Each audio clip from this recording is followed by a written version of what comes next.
আমার বিল্ডিং এর এক আন্টি বাসায় এসেছেন মরিচ নিতে। আমি তখন মাত্র প্রতিটি ঘরের ফ্যান মুছে ফ্যানের নিচে বসেছি। কাঁচা মরিচ ওনাকে একটা বাটিতে দেওয়ার পর উনি চলে গেলেন। চলে যাওয়ার সময় বললেন, সকাল থেকে ঘরই গুছাইছো, রান্না করো নাই? আমি বললাম, করেছি আন্টি, এখন জুবিনকে গোসল করিয়ে খাওয়াবো, তারপর আমি গোসল করে নিজেও খেয়ে নিব।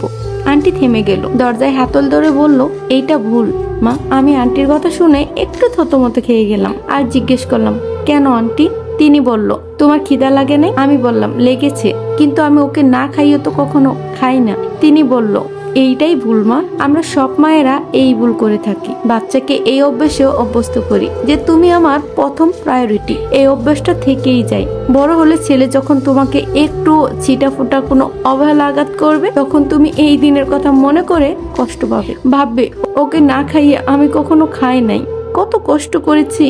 আমি ছোট মাছের পিসটা খেয়ে তাকে বড় মাছেরটা খাইয়েছি, তাকে বড় মাছের পিসটা খাওয়াইছি, বড় বড় মাংসের টুকরোটা দিয়েছি। কিন্তু উচিত হচ্ছে ছোট থেকেই বোঝানো, খিদা তোমারও লাগে আর একসাথে খেতে হয়। বাড়ির একজন কাজ করলে আরেকজনকে অপেক্ষা করতে হয়, কারণ এটা ফ্যামিলি। সবাই একসাথে খাওয়ার অভ্যেস না করলে ও যখন বড় হবে তখন নিজের পরিবারের সাথেও ঠিক এই একই কাজ করবে। ভাববে আমাকে আমার বউ আগে খেতে দিবে, যেমনটা আমার আম্মু আমার সাথে করতো, যেমনটা আমার আম্মু করতো। আমার বউর বুঝি কষ্ট হয় না, যেমনটা আমার আম্মুর হতো না। আমার বউর বুঝি মুরগির লেগ পিসটা খেতে ইচ্ছা করে না, যেমনটা আম্মুর করতো না। আমার বউ বড় মাছের পিসটা খাবে না, যেমন আমার আম্মুর খেতে ইচ্ছা করতো না। ক্ষুধা শুধু তার একা লাগে না, সবার লাগে। এটা তোমাকে আস্তে আস্তে ওকে বোঝাতে হবে। দুইজন গোসল করে একসাথে খেতে বসো, এক নলা ওকে দিবা, এক নলা নিজে খাবা। আর খাওয়ার সময় বলবা, আম্মু আজকে অনেক কাজ করেছি, তুমি যে আম্মুর কাজ শেষ হওয়া পর্যন্ত ওয়েট করেছো, এর জন্য তোমাকে অনেক থ্যাংক ইউ বাবা। দেখবা ও আরো উৎসাহ পাবে। সব সময় একসাথে খাবা, খাওয়ার সময় গল্প করবা, এতে বন্ডিং আরো বাড়বে। আগেও খেতে বসবা না, আবার পরেও বসবা না, এটাতেই অভ্যস্ত হবে।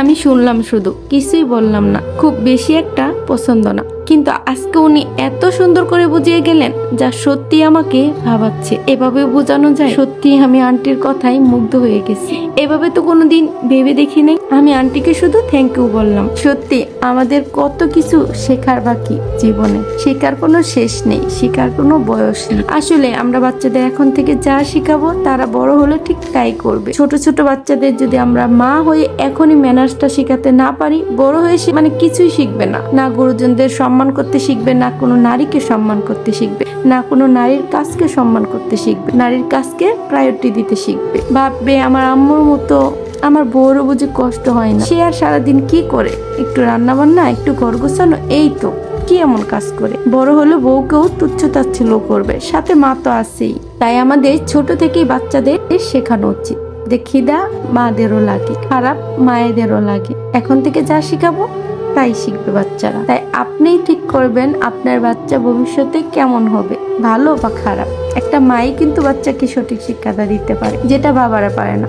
আপনি দেখবেন আমাদের সমাজে অনেক পুরুষ আছে যাদের মেন্টালিটি এতটা নিচু, কি বলবো, মানে এতটাই নিচু যে বউকে সম্মান করতে জানে না। তারা কিন্তু ছোট থেকে এইটাই দেখে আসছে এবং এইটাই শিখে আসছে, যার কারণে বউকে সম্মানটা করতে পারে না। আর এই ভিডিওটি যদি একটু ভালো লেগে থাকে তবে সবাইকে একটু শেয়ার করে দিবেন, দেখার সুযোগ করে দিবেন।